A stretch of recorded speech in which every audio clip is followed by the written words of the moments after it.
YouTube არხის გამომწერებს სრულიად საქართველოს მივესალმები. დღეს ჩემი სტუმარი არის საქართველოს საზღვაო ძალების ყოფილი სარდალი ბატონი გოჩა მეტრიაკოვი, პროფესიონალი სამხედრო ადამიანი, რომელიც ცხოვრობს ამერიკის შეერთებულ შტატებში.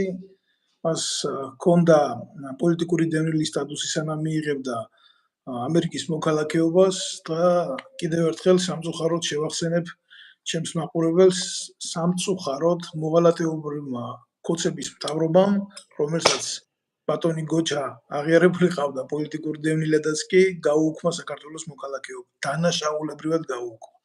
ალბათ ეს მომენტი იმ 2.800.000 ემიგრანტს ყველაზე მეტად აინტერესებს და ხვდება გულზე, ამიტომ ასეთი შესავალიც ასე ტრივიალურად მითო გამოვიყვანე. მოგესალმებით ბატონო გოჩა. მოგესალმებით ბატონ დავით, მოგესალმებით. ძალიან მძიმე დღეები არის სრულიად საქართველოსთვის. გავიდა ამდენი წელი და ესეთი იარები სამწუხაროდ ასეთნაირად არ შუშდება.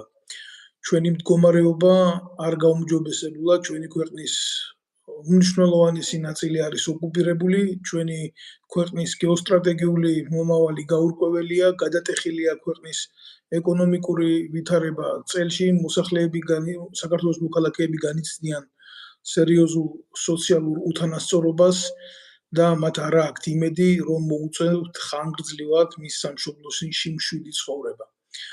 ბატონო გოჩა, თქვენ როგორც სამხედრო, მე ალბათ დამეთანხმებით, რომ ქვეყნის წარმატება და სიმშვიდე იწყება მისი უსაფრთხოებიდან. რა შეგიძლიათ თქვენ თქვათ 2008 წლის ომის შესახებ, როდესაც ქართული ოცნება ამდენი წლის მერე იუწყება, რომ ნაციონალური მოძრაობის რეჟიმი უნდა გასამართლდეს, იმიტომ რომ ისინი დამნაშავეები არიან. ხოლო ამ ხნის მანძილზე, ამდენი წელი, უკვე 10 წელზე მეტია გავიდა, ხო? ისინი დუმდნენ. არის თუ არა ეს ქვეყნის უსაფრთხოების კიდევ ერთხელ პოლიტიკური მოტივებით გამოყენების მცდელობა და თამაში საკუთარ უსაფრთხოებასთან? გმადლობთ. დიდი მადლობა შეკითხვისთვის. სამწუხაროდ ეს ყველაფერი პოლიტიკური, ასე ვთქვათ, პიარისთვის არის გამოყენებული წინასაარჩევნოდ. ეხლანდელი მთავრობის მიერ. მაგას სხვა არაფერი არ ქვია. 12 წელი გავიდა და ეხლა იძახიან, რომ უნდა გავასამართლოთო. გასასამართლებები არიან, რა თქმა უნდა, მაგრამ ძალიან დიდი დრო დაკარგეს, ან გავიდა. ბევრი ფაქტი არის ან დამივიწყებული, ან განადგურებული და რთულია აღადგინო სურათი რა ხდებოდა, როგორ ხდებოდა. საერთოდ როდესაც იძახიან ბატონო დავით, რომ ჩვენ ნატოში უნდა შევიდეთ და ნატო სტანდარტებზე ყავს უკვე თავდაც სამინისტრო და ესენი რატო არ ვიღებენ და ასე შემდეგ, პირველ რიგში უნდა შევხედოთ, რომ ნატო სტანდარტები არ ეხება მარტო ჯარს და მარტო ქვედანაყოფი როგორ გამოიყურება, როგორ არის ჩაწმული, როგორ არის მომზადებული, არამედ დამოკიდებულია სისტემა როგორ არის შექმნილი. ერთ-ერთი სისტემა, რომელიც მთავარია, რაც უნდა ქონდეს ქვეყანას, ეს არის სამხედრო იურიდიული სისტემა. რას ნიშნავს ეს? სამხედრო იურიდიულ სისტემაში შეიძლება შევიყვანოთ სამხედრო სასამართლო, სამხედრო პროკურატურა, სამხედრო გამოძიება, სამხედრო დაცვა, იმიტომ რომ მაგალითად რამდენად სწორად ინახებოდა, ვთქვათ, ვაზნები, რა ქვია, ან კიდე ისინი, რა ქვია, იარაღი, რამდენად სწორად იყო შენახული ჩახმახი და ასე შემდეგ. ელემენტარული ისეთი საკითხები, რომელსაც ვერანაირი სამოქალაქო მოსამართლე და სამოქალაქო პირი ვერასოდეს ვერ გაერკვევა, ვერც გაიგებს რა არის დანაშაული, ვერც გაიგებს რომ ის თუ მაგალითად შენ დროზე არ გაწმინდე და სწორად არ დადე, ის შეიძლება მერე საბრძოლო ვითარებაში არ გამოდგეს, მაგას სამოქალაქო პირი, რომელსაც არანაირი შეხება არ აქვს, ვერ მიხვდება, სად იყო დანაშაული, სად იყო მაგალითად დაუდევრობა, სად იყო, ასე ვთქვათ, სამსახურეობრივი უფლებამოსილების გადაჭარბება, ელემენტარული საკითხი, როგორ უნდა გაიგოს, მაგალითად, ზემდეგმა გადააჭარბა თავის უფლებამოსილებას, თუ არ გადააჭარბა თავის ქვეშემდევრთან მიმართებაში, ჯარისკაცთან მიმართებაში, ან ოფიცრის, ან გენერლის. ანუ ჩვენ იურისპრუდენცია თლიანად სისტემა სამხედრო არ გაგვაჩნია, განადგურებული არის. და სამოქალაქო მოსამართლეებმა რა უნდა გააკეთონ. პროკურორებმა, რომელიც დღეს გამოიძია ველოსიპედისტი და ეჯახა თქვათ ფეხით მოსიარულეს და რაღაცა დაშავდა და იმას იძიებს და იკვლევს და ჟის და ამავე დროს უნდა გამოიძიოს ტანკისტებმა სწორად იმოქმედეს თუ არა, სწორად ჩაასხეს საწვავი, სწორად შეინახეს, სწორად წაუშვეს, თქვია რაც საწვავსაპოხი მასალები, ასე თქვათ, გამოიყენეს სწორად ან სწორად დატენეს, ლულას სწორად გაწმენდეს, იმას როგორ გაიგებს? 100 წელი ვერ გაიგებს. თუ ის არ შეისწავლა და თუ ის არ გამოსცადა და თუ იქიდან არ გამოდის. ანუ მომავალი სამხედრო იურისტები უნდა გამოვიდნენ ჯარის წიაღიდან. ანუ ყოფილი ჯარისკაცები, ყოფილი ოფიცრები უმაღლესი განათლება მიიღეს, იმათ ემსახურენ ამას და რაღაც შეხება ჰქონიათ. მანდაც ბევრი განხრა იქნება, მაგალითად, საზღვაო მიმართულების სხვა სპეციფიკა, სახმელეთოს სხვა სპეციფიკა, ავიაციაზე აღარ ვამბობ, ეხლა მაგალითად Su-25-ის პილოტის, ან მომსახურე პერსონალის ნაპირზე, მექანიკოსების ისე, როგორ უნდა გაარკვიო იმან, სწორად ავიონიკი იმან სწორად შეასწორა თუ არა, იმას, რაღაცა გაასწორა პროგრამა თუ არა, ან საერთოდ უნდა გაეკეთებინა ის რაღაც მოქმედება თუ არა, დროულად ჩაუტარდა რეგლამენტაცია თუ სარეგლამენტო მუშაობა თუ არა. ბევრი რაღაცები, ნიუანსები, ტექნიკური და რომელსაც მთლიანად ეს სისტემა არის შესაქმნელი, თუნდაც პატარა, მაგრამ შესაქმნელი არის. და ეს ჩვენ არა გვაქვს. შესაბამისად სამხედრო ტრიბუნალიც ვერ გვექნება. იმიტომ რომ ტრიბუნალზე უნდა გავიდეს ეს შეისწავლილი იქნა და დადებული. იქ მარტო ის არ არის, ვიღაცა უნდა დავხვეწოთ, ჩამოვახშოთ თუ რაღაცა ციხეში გავუშვათ. იქ არის შეცდომების გასწორება. იმ ტრიბუნალი არ კვევს, სად იყო შეცდომები, რა შეცდომები მოხდა, რა არის გასასწორებელი და ასე შემდეგ. ბატონო გოჩა, ჩვენ საუბრობთ ამ მნიშვნელოვან თემაზე და პარალელურად უყურებთ ძალიან ბევრ ფაქტს ქართული ოცნების ხელისუფლებაში მოსვლის დღიდან, რომელმაც ფაქტიურად PR კამპანიად გამოიყენა ეს ომის საკითხი. თქვენ გახსოვთ ალბათ ლობიოში გამხდარი პრეზიდენტი როგორ უდგებოდა ამ საკითხს ქართული ოცნების მიერ ლობირებული, სალომე ზურაბიშვილზე მაქვს ლაპარაკი. ასევე სხვადასხვა პირები, რომლებიც ქართულ მხარეს არ დანაშაულებდნენ რაღაც საბრძოლო მოქმედებების დაწყებაში და ძალიან ბევრი ნიუანსი იყო, რომელიც საერთაშორისო დონეზე შემდეგ გაირჩა. რა თქმა უნდა, ასეც უნდა მომხდარიყო და რა თქმა უნდა, გარკვეული მომენტები შეჯამების და ანალიზის მიღმა დადგა, მაგრამ ქვეყნის შიგნით პროცესები, რომელმაც ფატალურ დონემდე მიიყვანა შეიარაღებული ძალების ცალკეული ქვედანაყოფები, გამოიწვია პირადი შემადგენლობის მსხვერპლი და ასე შემდეგ. საერთოდ არ ვსაუბრობ მილიონების ტექნიკის მიზანმიმართულ ჩაბარებაზე, დაკარგვაზე, იქ პოლიტიკური სარგებლის მიღებაზე და ომი ყველაფერს წერს და ამ ეგრეთ წოდებული რებუსით იარაღის გადამალვაზე, რომელიც ნაცნობრაობამ გააკეთა სხვათა შორის რა. უბრალოდ ყველაზე დიდი მტკივნეული დარტყმა საქართველოს შეიარაღებული ძალებისთვის, მე როგორც მოქმედი ოფიცერი ვიმსახურე და ვნახე ეს ყველაფერი ჩემი თვალით, იყო ის, რომ ეს ადამიანები, რომლებიც სილაჩრეში იყვნენ, ალბათ თქვენ დამეთანხმებით, რომ ჯარისკაცისთვის და ოფიცრისთვის ყველაზე უპატიებელი და მიუღებელი შეცდომა ეს არის სილაჩრე ფრონტის ხაზზე და თუნდაც ზურგში საბრძოლო დავალების შესრულებისას. ქართულმა ოცნებამ ეს ადამიანები ძალიან წარმატებულად დანიშნა ისევ პოლიტხელებად შეიარაღებულ ძალებში, ისევ მისცა მათ ძალაუფლება და ისევ იმ კრიმინალით ამართია სისტემა, რომელმაც შემდეგ გამოიწვია პროცესების გაუარესება და არა გაჯანსაღება. შესაძლებელია ბატონო დავით, მე მაგაში ვერ შეგეკამათებით, იმიტომ რომ შორს ვარ, ობიექტურად ვერ შევაფასებ, სუბიექტური ვიქნები. არა, მესმის მე ეს ყველაფერი, მაგრამ ერთ რამეს ვიტყვი.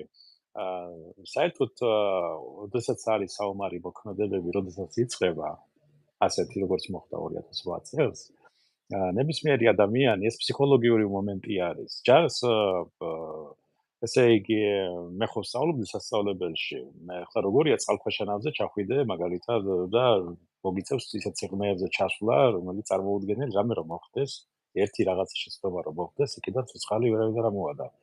ადამიანი მიიყვანო ისე ასწავლო და ისე მიიყვანო იმ მდგომარეობამდე, რომ ის ასრულებს თავის ფუნქციონალურ მოვალეობას, ისე რომ კითხვას არ სვამს, რატო და როგორ. ეს მოდის სწავლებებისგან და მუდმივი მოვარჯიშებისგან. მაგიტომ ოფიცრები, ზემდეგები, თუ ვიღაცამ სილაჭრე ჩაიდინა, მე ამას ხაზს ვუსვამ. ეს იმიტომ კი არა, რომ მათ არ შეეძლოთ ომი, ყველას ეშინია, ნებისმიერ ადამიანს ეშინია, არ ეშინია იდიოტს მარტო, გიშს ასე ვთქვათ რა, ჩამოყალიბებულს. მაგრამ ეს დაიძლევა მუდმივი ვარჯიშებით, მუდმივი სწავლებებით, მუდმივი მოქმედებებით, ის დატვირთულია გონებით და ის უკვე ავტომატზე აკეთებს რაღაც საკითხებს და იმან ეს თუ ვერ შეასრულა, ესე იგი მას არ ჰქონდა ეს ყველაფერი გავლილი.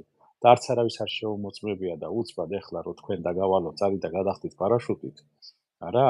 ესე იგი, ამ პარაშუტის გარეშეც გააჩნია საიდან, უცბად შეიძლება შეშინდეთ და დაიგნეთ და ვერ შეასრულოთ თავიდანვე.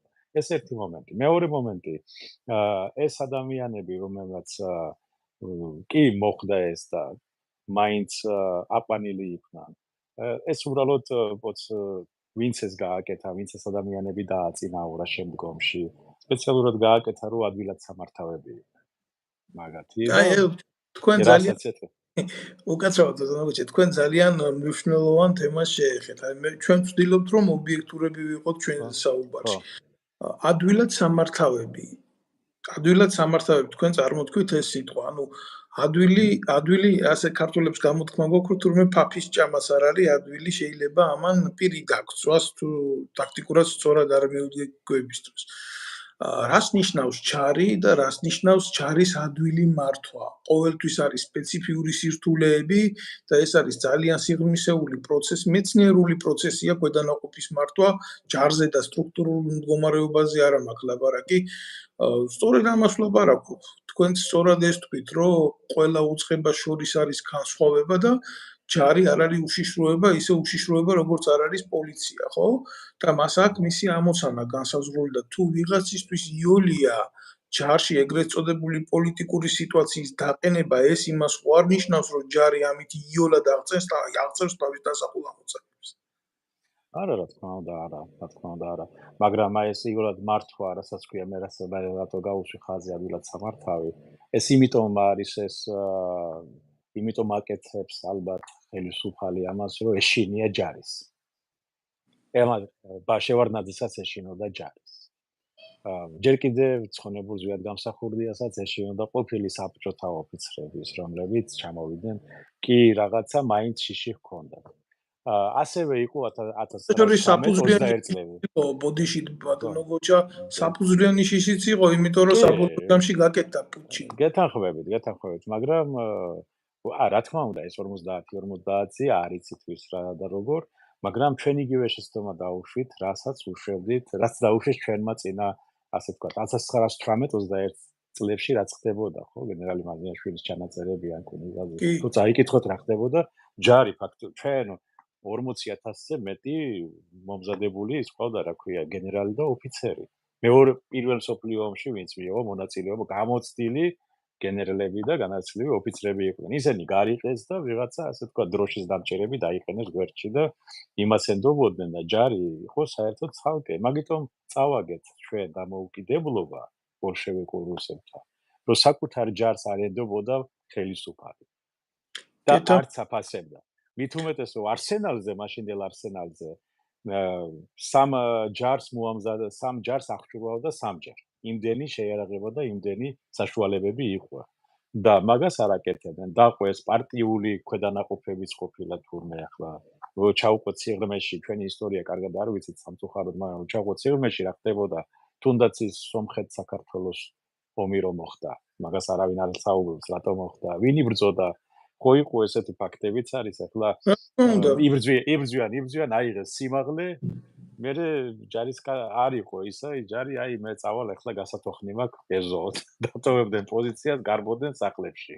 ანუ ეს ადამიანებიც არ იყვნენ მზად მაშინ დაუმრად და ჩვენი ნაღდილი, გამოცდილი ოფიცრები, ზემდეგები, ჯარისკაცები, რომელიც მეფის რუსეთის იმპერიის ჯარიდან გადმოვიდა საქართველოში, იმათ არავინ არ ენდობოდა. ისინი მერე ბოლოში ახსენდებოდა, ბოლოში. თქვენ ამბობთ, რომ ანუ ეს არის რაღაცნაირი რეინკარნაცია მოვლენების, არა? კი, ჩვენ ეგივეა, ჩვენ უბრალოდ ისტორია მეორდება და ჩვენ კიდე გაკვეთილს ვერ ვსწავლობ. სხვათა შორის მე მასწავლიდა სამხედრო აკადემიაში პროფესიონალი სამხედრო ტულის საარტილერიო სამხედრო სკოლის პროფესიონალი ოფიცერი რა. რა თქმა უნდა, საქართველოს შეერაღებული ძალების ვეტერანი და იქ დამთავრებული ქონდა უბრალოდ სასწავლებელი და ეს ზუსტად მაგ მოვლენებს მეუბნებოდა, რომ ვაანალიზებდით ხშირად რა ხდებოდა 100 წლის იქეთ და 100 წლის აქეთ რა. ხო, ესეთი ვარიანტი. იმიტომ რომ ფაქტიურად ასე ერთ-ერთი სიტუაციას გავდეს და შენი უუნარობა ასე ნათლად გქონდეს წინ და არ გქონდეს იმის უფლება და შესაძლებლობა, რომ შენი გამოცდილებიდან რამე გადმოიღო და გაუმჯობესო, ალბათ ეს დამღუპველიც არის, ხო? სახელმწიფოს მარტო შეერაღებული ძალებისთვის არა. აი, ჩვენ საქართველოში, აი, ყველამ უნდა გაითვალისწინოს, გაითავისოს. თუ ჯარში არ არის დამსახურები ადამიანი, იმის არჩევა დეპუტატად არ შეიძლება. არც ადგილობრივი, არც სოფლის დონეზე, არც ქალაქის დონეზე, არც სახელმწიფო დონეზე, მით უმეტეს პარლამენტში გამორიცხული უნდა იყოს. ადამიანმა თუ არ იმსახურა ჯარს, ეს იმას კი არ ნიშნავს, რომ რაღაცა ის არის, საკრალურია რაღაცა. არამედ ისა, რომ ის ჯარში ის ყალიბდება, ახალგაზრდა ადამიანი ყალიბდება, როგორც მომავალი მოქალაქე. ის იგებს რა არის ჯარი, ის იგებს რა არის იარაღი. ეს რისთვის არის? ის პატრიოტული აღზრდაც არის. ახალი მოქალაქე, ჩვენი მოქალაქის ასე ვთქვათ, ჩამოყალიბებაც არის და ადამიანი მით უმეტეს ოფიცერი თუ არის, არა? იმას უკვე გათავისებული აქვს სამშობლოს სიყვარულის, გადადებული აქვს თავი და როდესაც ის გადის სამოქალაქო, ასე ვთქვათ, ცხოვრებაში რო გადადის და შენ ვთქვათ, კონტრაქტის მერე იქნება თუ პენსიაზე იქნება, ის არის გამზადებული მომავალი გუბერნატორი, მომავალი პრემიერი, მომავალი მინისტრიც, თავისუფლად შეგიძლია ენდო. მაგალითად არ შეიძლება რეგიონები ანდო ადამიანს, რომელსაც არ იცის ელემენტარულად თავდაცვა, სამოქალაქო თავდაცვა როგორ უზრუნველყოს. იმიტომ არის სამხედრო სპეციფიკა. ეხლა შევარდნაძეს რატო ეშინოდა ჯარის? იმიტომ რომ იცოდა რაც იყო მაშინდელი ჯარი, მაგრამ საბჭოთა ოფიცრების გაკარება არ უნდოდა. მაშინ სამწუხაროდ ასია. ეხლა მოდი ახლანდელი დღე ავიღოთ. ახლანდელი რამდენი რამე შეიცვალა, ხო? 2003 წლიდან ბევრი რამე შეიცვალა ამ ბოლო 20 წლის მანძილზე. ჯარი ყავს, მაგრამ აი თქვენი ბრძანეთ, რომ რატო არ არის გამოძიებული 2008 წელი და ასე შემდეგ. რამდენჯერ შეიცვალა ჩვენი ჯარის სტრუქტურა, მაგრამ ის კანონები, რომლებიც ჯარზე უნდა მუშაობდეს, თქვა სოციალური დახმარების საკითხის, სოციალური მიმართულება ავიღოთ, ან სწავლა, ან სხვა რაღაცა. 300-მდე კანონი არის. არც ერთი კანონი არ არის ფაქტიურად აღდგენილი. ანუ ის როგორ არის, აღდგენილი კი არა, მორგებული დღევანდელ სიტუაციაზე ჩვენ ჯართან. ჩვენ დოქტრინაც კი გვაქვს, საქართველოს სამხედრო დოქტრინა არის, რომელიც ბატონმა გენერალმა ნიკოლაიშვილმა გააკეთა 94-95 წელს. და დღემდე ის დოქტრინა არის და ჩვენ ჯარის სახელმწიფოს სამხედრო დოქტრინა და ჯარი სულ ერთმანეთს არ ემთხვევა. ჩვენ გაცხადებული გვაქვს ერთი და საერთო სტრუქტურა გვაქვს სხვა და კანონები საერთოდ არ გავაჩნია შიგნით რა არის. ბევრი რაღაცა მომენტები, რომლებიც ჩვენ იურიდიული მხარე არ არის დალაგებული და არც არავინ არ ითხოვს.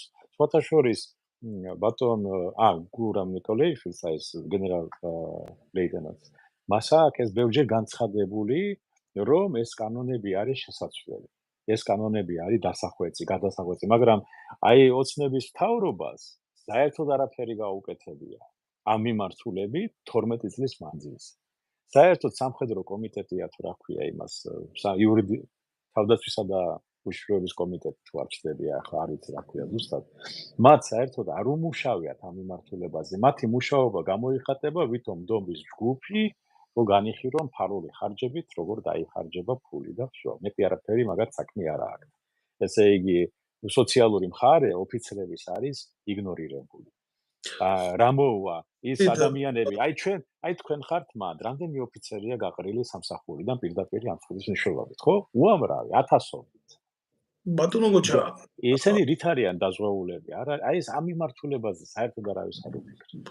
სხვათა შორის მე უნდა თქვა, რომ გურამ ნიკოლაიშვილი, მე ძალიან კარგად ვიცნობ ბატონ გურამს, ჩვენ მე ვიტყვი რომ ისგან ძალიან ბევრი რამე ვისწავლე, იყო დრო რა თქმა უნდა ამისი, როცა მქონდა მასთან ურთიერთობა და თუმცა მიმაჩნია დღემდე რომ ესეთი პოზიციები ალბათ უფრო რადიკალური მიმართულება იყო საჭირო საქართველოში იმისთვის, რომ რაღაცა შეცვლილიყო რა. მარტო ის რომ საუბრები ტელევიზიით, მარტო ეს არ იყო საკმარისი. სრულიად გეტყვით ამისთვის რა. ალბათ უფრო მეტი ერთობა იყო იმ თქვენი თაობის მხრიდან, ალბათ უფრო მეტი ჩართულობა იყო, ალბათ ძალიან ბევრი თქვენი თაობიდან თქვენ არ გეწყინებათ გარიგებული გახდნენ თავდაცვის სამინისტროს პოლიტიკურ ხელმძღვანელობასთან ეს გამიправე, ის გამიправე, ამაზე ეს თქვა, ამაზე ის არ თქვა. ძალიან ბევრი ქვედა დინებებია იმისთვის, რამაც სიტუაცია არაჯანსაღად წაიყვანა. ჭეშმარიტი გამჭვირვალობის სამოქალაქო კონტროლის პრობლემები იყო. რეალობაში გეტყვით ამას. თუმცა ხანო ბატონი გურამი რო პროფესიონალია და იდეალური ვარიანტი იყო იმისთვის, რომ ეს კაცი ყოფილიყო, არა მარტო ბატონი გურამი, იქ ბევრი ადამიანია, რომელიც მასავით ჯანსაღად მოაზროვნე იყო, მაგრამ სამწუხაროდ როგორც გვჩვევია ჩვენ და როგორც მივედით ჩვენი ეროვნული სიზარმაცით, გონებრივი სიზარმაცით, ჩვენ ხო ჩვენი ნიჭიერი ხალხის გამოყენება არ გვინდა რა, რაღაცა სტანდარტები გვაქვს, რაღაცა სტანდარტებით მივქრივართ, შეუთანხმებლობა, გაურკვევლობა, სახელმწიფოებრივი კურსის არარსებობა და ეს ყველაფერი მიდის მერე ანარქიაში და დაყოფილი უწყებები, უშიშროება, თავდაცვის სამინისტროდ, პოლიციის სამმართველოებად, ესენი იმის მაგივრად რომ ხალხს ემსახურებოდეს, იბრძვიან ერთმანეთში თანამდებობის გული. ძალიან ბევრი ძირგამომთხრელი რაც ჩვენ გვაყოვნებს და მიგვაქვანებს მოუსავლეთში. გეთანხმებით ბატონ დავით, აქ ერთი მომენტიც არის კიდევ, ეს მარტო გარედან ეხლა ჩვენი საუბარი და ვინც არ უნდა ისაუბროს ბატონი გურამი ისაუბრებდა თუ ბევრი სხვა თადარიგის ოფიცერი თუ გენერალი, ჩვენ გვყავს გენერალური შტაბი, ასე ხქვია თუ არ ვცდები, ხო? თუ მთავარი შტაბი ეხლა როგორც არის, არა? ეს არის შტაბი, რომელიც უნდა იძლეოდეს ამ დაკვეთას პირველ რიგში. იმიტომ რომ ჩვენ კი ვთქვით, რომ ეს არ არის, მაგრამ ვინ უნდა უთხრას თავდაცვის სამინისტროს, რომ ჩვენი ოფიცრები დაცული უნდა იყვნენ. ეხლა კი აშენებენ იმ თქვათ ბინებს, რაღაცებს გადასცემენ, კარგია ეს ყველაფერი, ალბათ არ ვიცი, მაგრამ როგორ შეიძლება რომ მარტო ბინები ხო არ არის, იქ 300-მდე კანონია დასახვეწი. 300-ზე მეტი სამხედრო მიმართულებით. რა დიდი ბოდიშით მე უნდა ჩაგერთოთ, იმიტომ რომ ძალიან ბევრი ოფიცერი გვიყურებს მერე და წერენ ამ ყველაფერს. უნდა გავაკეთო ეს კომენტარი აუცილებლად რა. და მომართვაც მქონდა ორგანიზაციის სახელზე ძალიან ბევრი, და რა თქმა სხვაზე რატო გავაკეთო მაგალითები, აგერ ჩემი თავით შემიძლია გითხრათ ეს ყველაფერი. ჩვენ რო დავდებით კონტრაქტი, აი თქვენ სოციალურ მიმართულებას შეეხეთ, იქ იყო გათვალისწინებული თითო ოფიცერზე 45 კვადრატი ბინა ოფიცერთა ქალაქში. ჯერ თქვენ სრული წარმოდგენა გაქვთ იმისი, რას ნიშნავს ოფიცერთა ქალაქი, რას ნიშნავს კონკრეტული სოციუმი, იქ ჩიტი ვერ უნდა შეფრინდეს, თქვენ ეს კარგად იცით, როგორ უნდა იყოს გარნიზონი დაცული და ასე შემდეგ და ასე შემდეგ. იმიტომ ეს სპეციფიური ქალაქი, სადაც სპეციფიური ადამიანები და მათი ოჯახის წევრები ცხოვრობენ. თავდაცვის სამინისტროს პოლიტიკური ხელმძღვანელობის მხრიდან არაერთგზის გახდა ეს სოციალური უზრუნველყოფის პაკეტი ვაჭრობის თემა. სამწუხაროდ იმისი, რომ აი ეს ოფიცრები, როდესაც უკვე მიდიოდნენ ფინალამდე, რომ დაესრულებიათ კონტრაქტი, აი იყო ესეთი მიმართულება, რომ ისინი გაეგდოთ სამსახურიდან, რომ სახელმწიფო არ ყოფილიყო ვალდებული მათთვის მიეცათ ბინა. დაწინაურებული კლასის წარმომადგენლები თავდაცვის სამინისტროში ღებულობდნენ 2-3 ბინას, შემდეგ ყიდიდნენ, ანცვლიდნენ მანქანებში და ეს გარნიზონი ოფიცერთა საცხოვრებელი ადგილი გაივსო ეგრეთ წოდებულ საროსკიპუებად. ეს დიდი სინანულით უნდა აღნიშნო, მათ შორის უცხო ქვეყნის მოქალაქეები, როგორ შეიძლება სამხედრო ტერიტორიაზე, ის არის იგივე სამხედრო ტერიტორია. და იცავს მას სამხედრო პირები, რომ არ მოხდეს ტერიტორიაზე საშუის გარეშე დაშვება. აი ესეთი მოხდა. მე არა ვარ წინააღმდეგი, რომ მიცვალებულის მშობლებს და ოჯახის წევრებს ბინები გადაეცეს, ამაზე კარგი საქციელი რა არის, მაგრამ ეს ხდებოდა დაპირისპირების საგანი გარდაცვლილთა ოჯახებს შორისაც. ძალიან ცუდ კატალიზატორს თამაშობდა სახელმწიფო, იმიტომ რომ რეალურად არ არსებობდა კანონი და არ იყო განსაზღვრული ეს ყველა ხელისუფალი თავს უფლებას აძლევდა ამ კუთხით დავხედობის. ეს ასე იყო, მართალია გეთანხმებით ბატონო უნდა დავით, ესე აღმეჩნდა მაგრამ კი, ძალიან დიდი მადლობა. ეს ასე იყო, ეს არის უბრალოდ კორუფციის ბრალი, მეტი არაფერი, ბანალური კორუფცია. კორუფცია რა, მეკთამეობა, ასე დავარქვათ ამას. ასე იყო თავიდან მოყებული, ასე იყო საბჭოთა კავშირის დროსაც საქართველოში პრესტიჟული ადგილი ითვლებოდა და ყველა ცდილობდა თბილისში მიიღო ბინები და ასე შემდეგ და მაგ იყო ათასობით ბინა გაყიდული იყო სხვა მხარეს. მაგრამ ჩვენ ახლა სხვა დროში ვცხოვრობთ. სამხედრო ქალაქების შენებლობა ეს არის ყოვლად აი ესე როგორ ვთქვათ, კარგად ჟღერს, მაგრამ ეს ცუდი მომენტი არის. რატო? ჩვენ პატარა ქვეყანა ვართ და ოფიცერი საცხოვრობს, რომელი ქვედანაყოფის სად, ის არსად არავისთვის არ უნდა იყოს ცნობილი. შესაბამისად, ჯობია, რომ სახელმწიფო დაეხმაროს ოფიცერს, მიიღოს, თქვათ, იმდენი თანხა, რომ მან შეძლოს ბინა იყიდოს. შეისყიდოს სამსახურის დასრულების შემდეგ. აი მაგალითად, მას უკავდება ხელფასიდან რაღაც დონე, ან თვითონ უმატებს რაღაც ფულს, უდებს ცალკე ანგარიშზე, კონტრაქტი რო დასრულდება, აჰა შენ ფული გინ ბინა იყიდა, გინ სახლი აიშენე და გინ კოსმოსში გაფრინდი. რაც შენი როგორც გადაწყვეტა ვიცე. ხო და შესაბამისად არ უნდა იყოს, იმიტომ რომ აი წარმოიდგინე ბატონო დავით, დაიწყო სამომარი მოქმედებები. და პირველი რაც გააკეთეს, მე ახლა ვიცი ტაქტიკა როგორ მუშაობენ. როგორც კიდე იციან, სადაც არის სამხედრო მოსამსახურეების ოჯახები, ეს არის პირველი სამიზნე. რათა დემორალიზაციისთვის ყველაზე იდეალური კი, და წარმოიდგინეთ, რომ ეს არ შეიძლება, ყოველდღე დაუშვებელი არის. ახლა ჩვენ მდგომარეობაში რუსეთმა შეიძლება თავს მისცეს უფლება უკრაინას, რომ იმა ტერიტორია აქვს იმხელა, რომ შეუძლია გადამალონ სადმე, მაგრამ ესე არ არის, ვთქვათ, ამ ჩვენ შემთხვევაში.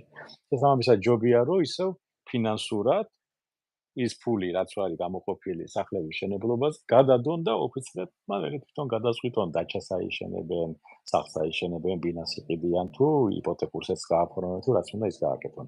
მაგიტომაც ეს უკვე სახელმწიფომ უნდა გააკეთოს თავკე, ეს შესაძლებელი უნდა იყოს. და ეს კორუფციის საგანიც აღარასოდეს იქნება, იმიტომ რომ ეს იქნება ყოველთვის კონტროლირებადი. და ეს მაგას უნდა კანონები არეგულირებდეს, მაგას უნდა არეგულირებდეს პროგრესულად მოაზროვნე თავდაცვის სამინისტრო, ვისაც ესმის სპეციფიკა სამხედრო უსაფრთხოების საერთოდ. და თუ არ ესმის ახლა, იმათ ახლა როგორც არ უნდა უტრიალოთ, ეს არაფერი არ გამოვა.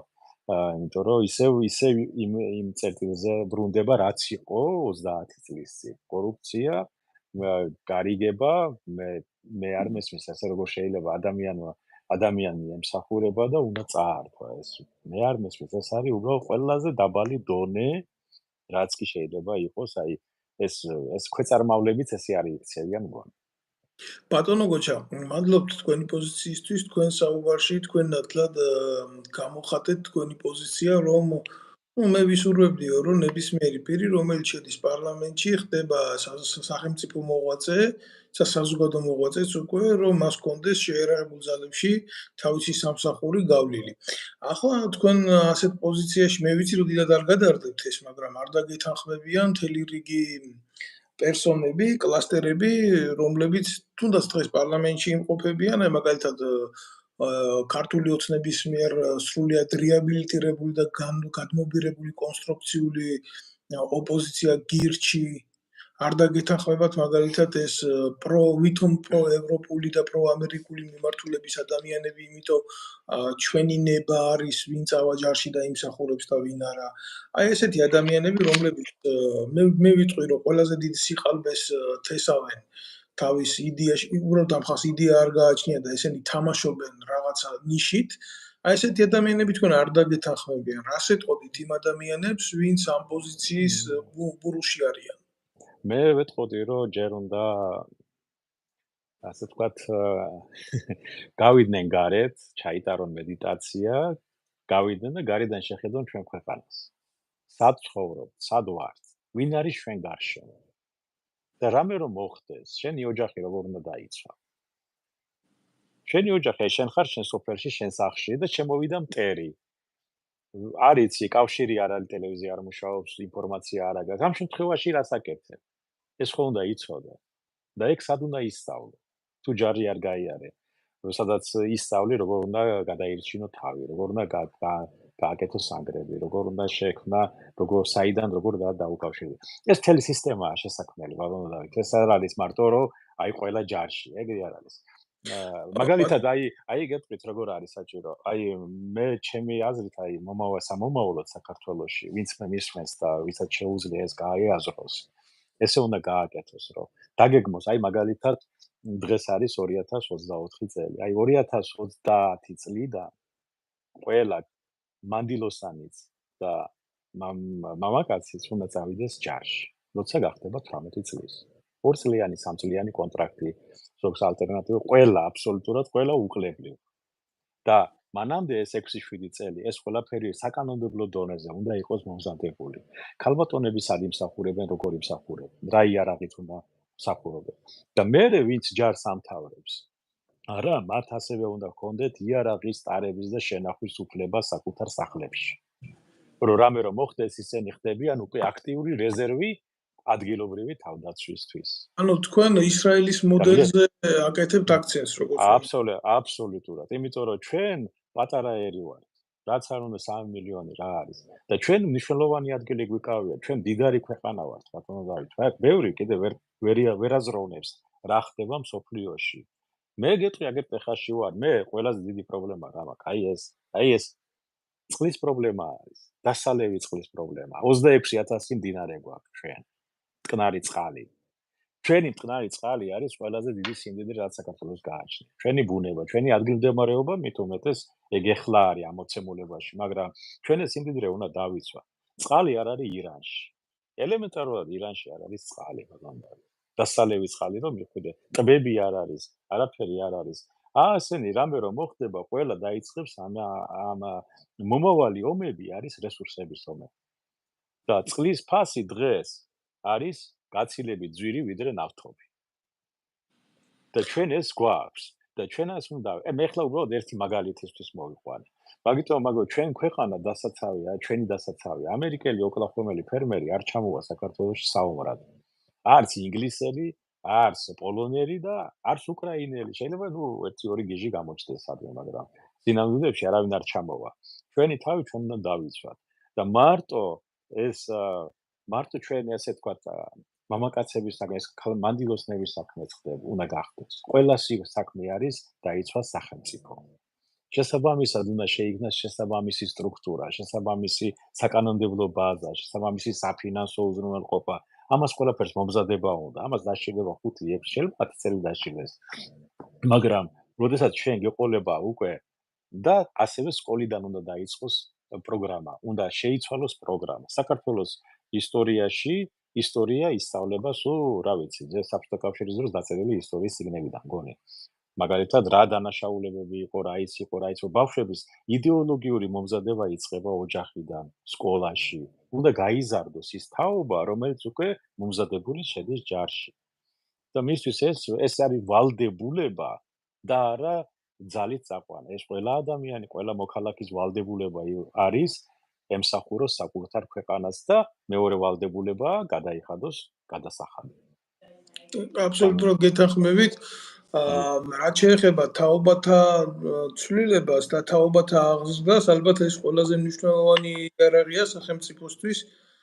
ეს არის ყველაზე სერიოზული დივიდენდი, რაც უნდა ჩადოს ნებისმიერმა ხელისუფლებამ საკუთარ მოქალაქეში, მაგრამ მე რო უყურებ სიტუაციას, მე არ მინდა რომ არაარგუმენტირებულ ლანძღვას დაემგვამოს ჩემი ლაპარაკი, თუმცა ნებისმიერი ოპონენტი თუ რომელიც იქნება კრიტიკულად განწყობილი ამ რეალობის მიმართ, რომელსაც მე ვიტყვი, აქვე დადოს მისი არგუმენტებიც, იმიტომ რომ არ ხდება განათლების სისტემის სწორი რეფორმირება, მათ არ აქვს სურვილი განათლების სისტემაში დანერგონ ის ძირითადი ასპექტები, რაც ხანგრძლივ ეტაპში მოიტანს კეთილდღეობას და სიძლიერეს სახელმწიფოსი, იმიტომ არ აქვს, რომ ისინი მოდიან 4 წლით, მოდიან 8 წლით, მოდიან 12 წლით. ახლა არ ვიცი, დღევანდელ ხელისუფლებას კი უნდა რომ 2000 იქეთ კიდე 12 წელიწადი გადააშოროს მართვაში და გახდეს აბსოლუტური ტირანი, მაგრამ ზოგადად ხო არ უყურებენ ამ საკითხს სერიოზულად. ისინი არიან მედროვეები.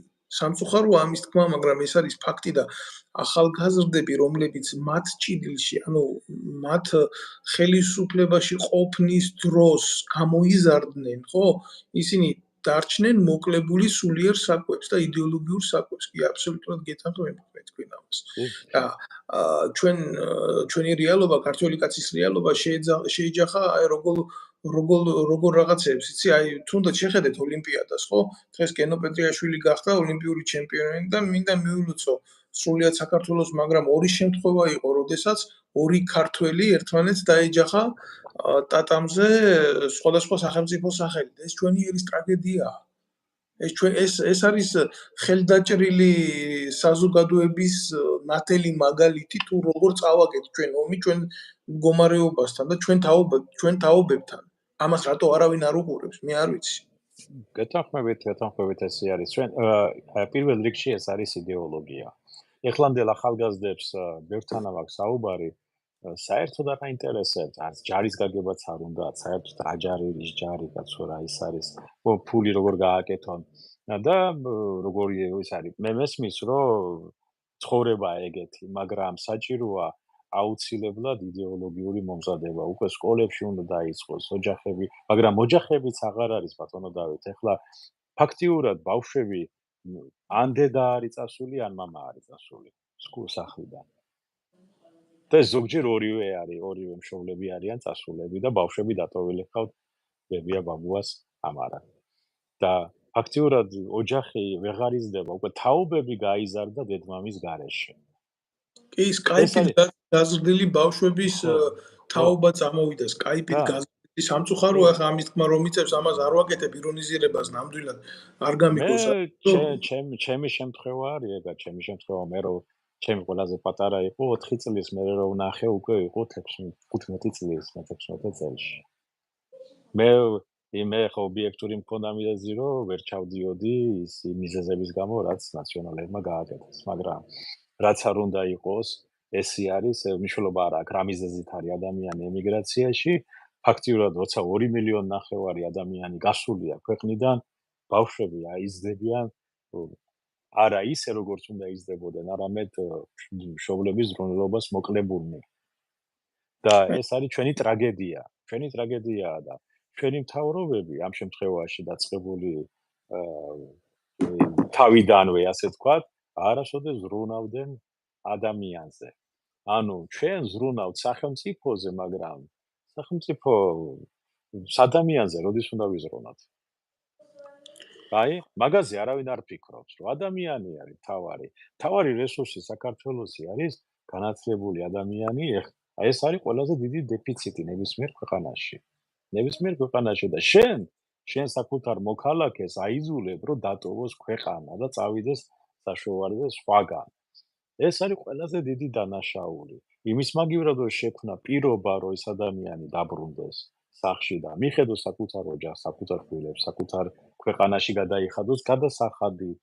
იმას მაგივრად რომ ამაზე იზრუნოს, შენ ზრუნავ იმაზე, რომ შენ წაართვა მოქალაქეობა ადამიანებს, შენ გააგდო მოქალაქე იქიდან, შენ გააგდო ჯარიდან პატრიოტი ადამიანები, გაყარო სახელმწიფო სამსახურიდან ვინც რაღაცას ჭუა მოეკითხება, დანიშნო ადვილად მართვადი იდიოტები, რომლებიც კითხვასაც არ დაგისმევენ, შეასრულებენ ნებისმიერ ზაგის, მოვიწერენ ხელებს ყველაფერზე.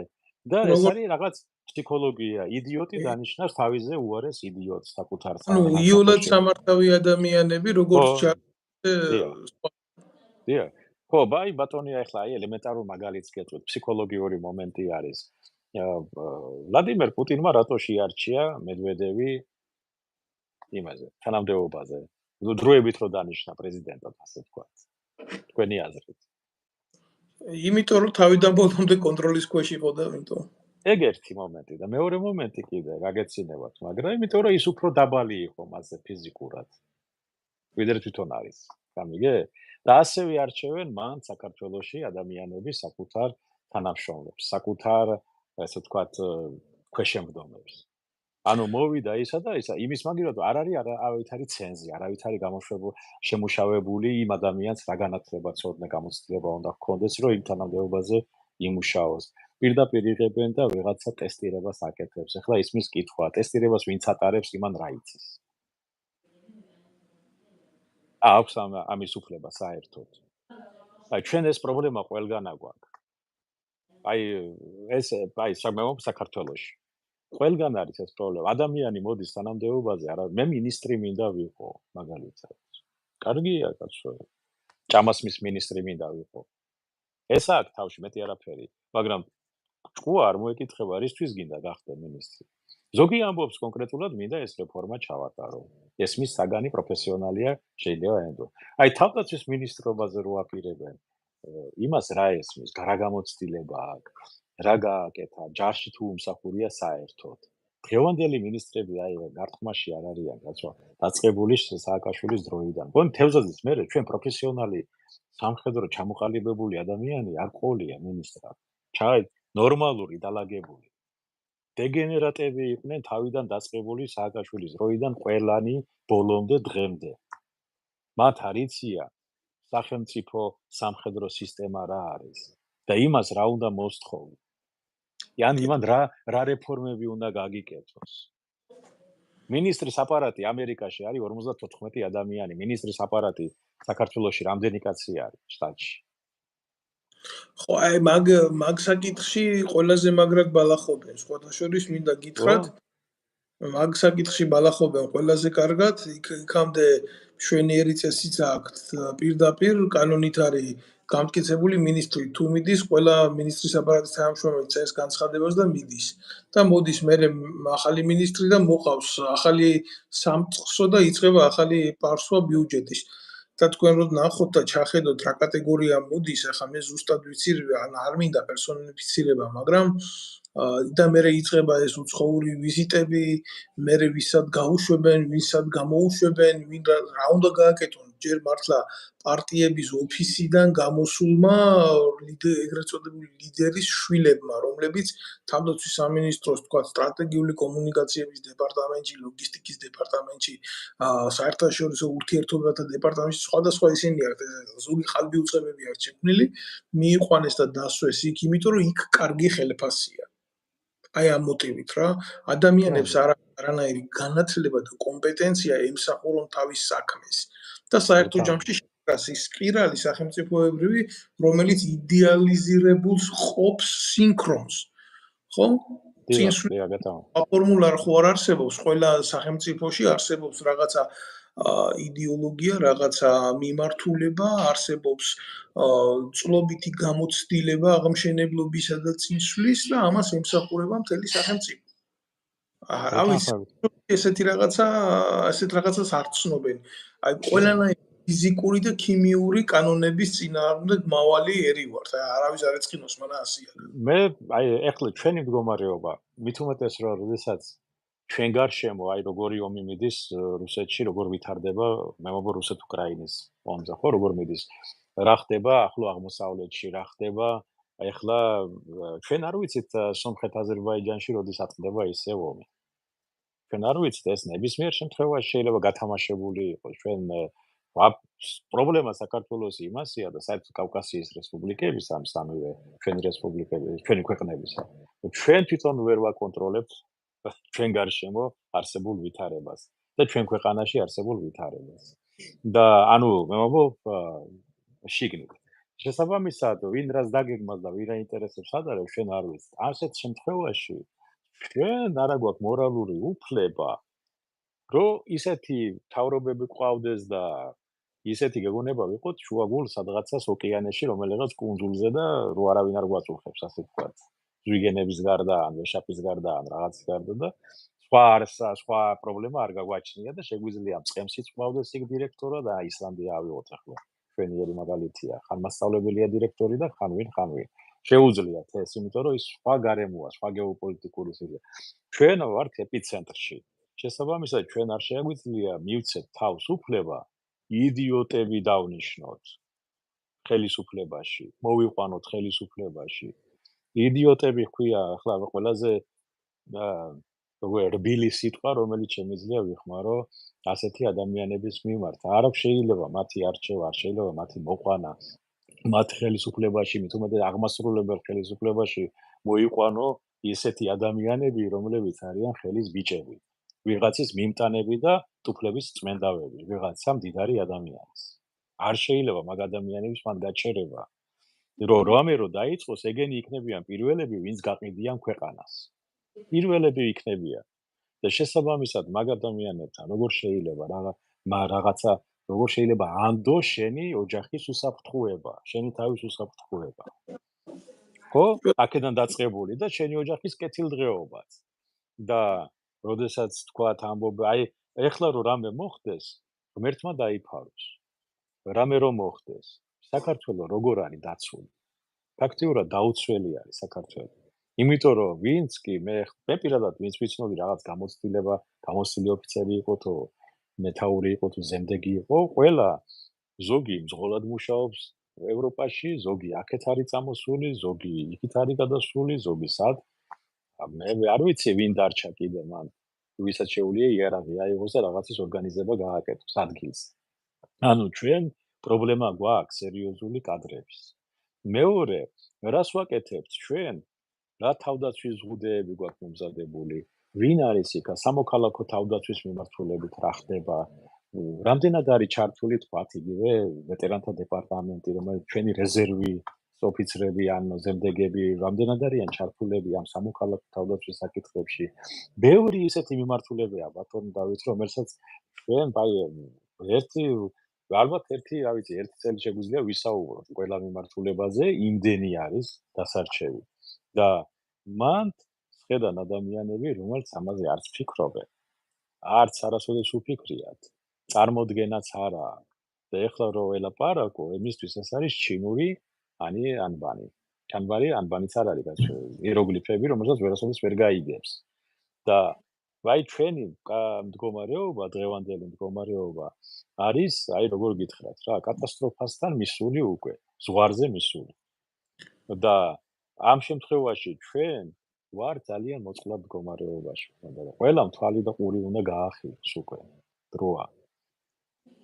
ბატონო გოჩა, იდიოტების ხელისუფლებაში მოყვანასთან დაკავშირებით გამახსენდა გენერალ დე გოლს საოცრად ძლიერ მმართველს და ისტორიულ პერსონას აეკუთვნის ესეთი სიტყვები, რომ როგორ შეიძლება სულელები და ბრიყვები ხელისუფლებაში მოიყვანონ, ისინი ხო რესპუბლიკას მათ დონეზე დაიყვანენ. გენიალური ნათქვამია. ასევე ნათქვამია, კარგად, ვაჭრის აშენებული ქვეყანა არავის უნახია მსოფლიოში. კი, იმიტომ რომ ყველა ვაჭარი სამშობლოს იქ უყურებს, სადაც მოგებას იპოვის და სამშობლო დაღირსება ცოტა მაღალი მატერიებია. რა თქმა უნდა, მაგიტომ ჩვენ უნდა მივყვეთ იმას, რომ მეპურემ პური უნდა აცხოს. ამერიკაში თქვენ გინახიათ, ერთადერთი დონალდ ტრამპმა შეძლო, იმიტომ რომ მისი ლიდერის თვისებებია, ქარიზმატული ლიდერია, შეძლო დიდარმა ადამიანმა დაეკავა თეთრი სახლი. დანარჩენი არასოდეს ამერიკელი არ აირჩევს დიდარ ადამიანს თეთრ სახლში. თქვენ თუ შეხედავთ პრეზიდენტები, დავიღოთ მეორე მსოფლიო ომის მერე, ვინც იყვნენ. ყველანი იყვნენ ომგამოვლილი ოფიცრები. ყველა გინდა ნიქსონი ავიღოთ, გინდა კენედი ავიღოთ, როლანდ რეიგენი, ყველა ჯარის ოფიცრები იყვნენ. ყველა მსახურობდა, ლინდენ ჯონსონი. რაზე არის ლინდენ ჯონსონი რომ საერთოდ პოკერს თამაშობდაო და იმას რაღაცებს იმას ჯარში რა, ფულზე და იმაზე კორეაში როცა იღია. მაგრამ წარმოვიდგინეთ თქვენ რომ ყველა აბსოლუტურად ყველას ქონდა ნამსახურები ჯარში. ახლა აიღეთ ვიცე-პრეზიდენტები ვინები არიან მომავალი. ყველა ერთ ერახში აქვს ნაუმარი, ის რო არის რა ქვია, დონალდ ტრამპის ვიცე-პრეზიდენტი კანდიდატობა, ვინც არის და კამელა ჰარისმა ვინც აირჩია, ისაც ეროვნული გვარდიის ოფიცერი იყო. თუ თანამშრომელი, მსახურობდა. მოფიცერი თუ არა მსახურობდა, ხო. შესაბამისად, იმიტომ რომ ეს არის მთავარი, იმიტომ რომ ის სისტემა გამოვლილი აქვს, იმას გამჯდარი აქვს ადამიანს უკვე ზეში და ხორცი სახელმწიფოს სამსახური. და პასუხის უნარის რა თქმა უნდა. შესაბამისად ის ადამიანი უნდა ასეთი ადამიანი უნდა იყოს არჩეული, როგორც ადგილობრივ ხელისუფლებაში, ისევე საპარლამენტო და ისევე იმაში და ეხლა მე არ ვიცი გირჩია თუ კვახი არის იქ ვინც არის არც არ უნდა იყოს არა ეს ადამიანები ჯერ წავიდნენ სამშობლოს სიყვარული დაამტკიცონ ემსახურონ სახელმწიფოს და მერე ილაპარაკონ წარმატებას მე ან ისევ გირჩთან მიმართებაში ეს უბრალოდ თორემ მე მაგათ არ განვიხილავ რაღაცა ძალად რომელზეც შეიძლება ნებისმიერ მომენტში აქცენტი გაკეთდეს. ერთადერთი ძალის ხარისხი თუ შეიძლება ამ დიალოგში მაგათ მიეცეთ, ეს არიან მანიპულირებული ძალა ხელისუფლების მიერ დესტრუქტანტები და წერტილი, რომელსაც ხელისუფლება იყენებს საკუთარი ემოციების, უпростоრად საკუთარი განწყობების შესაქმნელად და ეს ძალიან ცუდი თამაშია საკუთარ საზოგადოებაში, როდესაც შენ ასე რობოტ ტექნიკით მართავ პოლიტიკურ პროცესებს და იწვევ საზოგადოების გონების დაჩლუნგებას. ეს არის ღალატი და ამას ჭირდება ზუსტად პატრიოტიზმი იმ უშიშროების სამსახურებში, იმ საპოლიციო სამსახურებში, იმ საზოგადოებაში, იმ მეცნიერულ სფეროებში, რომ ზუსტად ეს არ განახორციელოს ნებისმიერმა ხელისუფლებამ რობოტექნიკა, ანუ რობოტული გონებით მიდგომა პროცესებამდე, სასიცოცხლო პროცესზე. ეს არ არის რაღაცა თამაში, ეს არის ეგზისტენციალური გამოწვევები ჩვენი საზოგადოებისთვის, იმიტომ რომ წლების მანძილზე საზოგადოებაში, როგორც ჩვენი საუბრის დროს აღვნიშნეთ, არ მომხდარა თაობათა ღირებულებების ჩანერგვა, არ მომხდარა იდეოლოგიურად მათი სწორი წარმართვა და გაზრდილი ადამიანების სხვადასხვა ცნობიერების ხელისუფლების შორის, ხო, რადიკალურად დაკარგულები არიან საკუთარ სამშობლოში. სამწუხაროდ ამის თქმა მიწევს, მაგრამ მარტო სამშობლოს სიყვარული, რომ შენ ქვეყანა გიყვარს, შენ ქართველი ხარ და აქ დაიბადე, იმისთვის არ არის საჭირო, რომ შენი ერი წინ წაიღო. შენი ერის პასუხისმგებლობა ზუსტად იმაში მდგომარეობს, რომ შენი წილი ტვირთი იტვირთო და ბოლომდე გაიტანო ეს მიუხედავად წინაღობისა. აი რატო ლაპარაკობთ ახლა ბატონი გოჩა იმაზე, რომ კარგია თუ სამხედრო მოვა ხელისუფლებაში ყოფილი ან ამყოფი იქ ნამსახურები, იმიტომ რომ იმან იცის როგორ უნდა გაიტანოს მისი თავი, რა არის მისი წილი პასუხისმგებლობა, როგორ უნდა გაიყვანოს მან მისი მეგობარი და რა მისია, რა არის მისი ვალი ფორს-მაჟორულ სიტუაციაში. გამომდინარე აქედან, როგორც ოჯახთა ერთიანობა ქმნის გარკვეულ სოციუმს, ისე გარკვეული სოციუმი მაღალი პასუხისმგებლობით ქმნის ძლიერ და განვითარებულ სახელმწიფოს და როდესაც ეს განვითარებული სინქრონი და სპირალი არ არის, მაშინ არის ბრბო, მაშინ არის ტომობრივი ცნობიერება და ამ ტომობრივ ცნობიერებას მართავენ უბრალოდ როგორც სხეულებს. მაგრამ მიჭირს ამის ლაპარაკი, მაგრამ წლების მანძილზე ამას უყურებთ და მტკივა რა, ყველაფერი რომ მტკივა რთულია. მართალი ვზანდებით დავით სამწუხაროდ ჩვენ დავკარგეთ აი დაკარგულია 20 წელი ფაქტიურად 20 წელია დაკარგული ის რაც იყო ჩადებული ის არაფერი არ შესრულდა ბოლომდე რაღაცა დონემდე მივიდა და მერე გაიყინა თითქოს აი ჰაერშია გაყინული აი მაგალითად ბელორუსიაში თუ ჩახვალთ იქ ნახავთ რომ ის გაყინულია 99 წელს იქ სადღაცა საბჭოთა კავშირი რო იყო რაღაცა დონეზე მისული და იმის იქით რო არ მიდის, მაგრამ ისაც არ არის დანგრეული ჯერ კიდე. აი ეს ამ დონეზე არის ახლა ფაქტიურად საქართველოში სისტემა, სამხედრო სისტემა გაყინული. თქვენ აღნიშნეთ აი საქართველოს ბედი დღევანდელ გეოპოლიტიკურ პროცესებში, როდესაც სომხეთის გამოწვევა იქ არის, რეალური გამოწვევა არის სომხეთის, იმიტომ ნებისმიერ დროს შეიძლება გახდეს პროცესები უმართავი და ეგზალტირებულმა მასამ გადაწყვიტოს იქ ბრუტალურად ყველაფერი მათი ცნობიერების მიხედვით ეს არა გასაკვირი. არ ვამბობ ამას ირონიულ ვარიანტში, უბრალოდ ლაპარაკობ იმ ხელოვნური იყო, ბევრი პროცესი ეს ძალიან ჩანდა. რეგიონს თუ შევხედავთ რა, იქ თურქეთის იმპერიალისტური ზრახვები და თურქეთის სამხედრო პოტენციალის გასათვალისწინებელია, რომელიც ისრაელს უქნევს იქეთ დიდ არავის არ უყურებს იმას აქ მისი შეერაღებული ძალები და ფიქრობს, რომ იმას ამის ამბიცია აქვს. აქეთ ირანი ფაქტიურად ბატონო გოჩა მე გავკადნიერდები თქვა რომ თუ დაისახება კონფლიქტი ისეთ ქვეყნებში, რომლებსაც არ ექნებათ საზღვარი უშუალოდ პირდაპირ და ჩვენ ვიქნებით მათ შორის ჩვენ ტერიტორიას ისე გაივლიან და ისე გამოივლიან ჩვენი სამხედრო პოტენციალის გათვალისწინებით, არ შეგვეკითხებიან ამას. არა, შეგვიძლია, არა, ჩვენ ვიქნებით მოდეში და იმას რა ქვია, საროსკიპო ქალებიის დონეზე მეყვანილი, როგორც უნდათ, ისე გაატარებენ და უარს რო ვერ ეტყვი.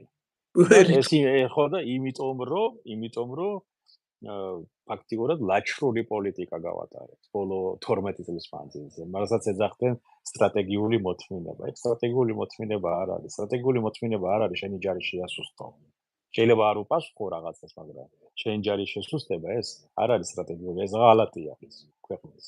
შენ ოფიცერს გადაუხადო ფული რომ ჯარი დატოვოს და წავიდეს სამსახურიდან აბა რა და ასე გააკეთე. შემდეგ. ეს არის ღალატი. და მაგას უნდა შევეხო სხვათა შორის, ხო. აი მაგის დეტალები მაქვს აქ ნასწავლი რა და ისეთი დეტალები მაქვს მაგ ყველაფრის აღებული და ნასწავლი, რომ გაუცება შეიძლება რა.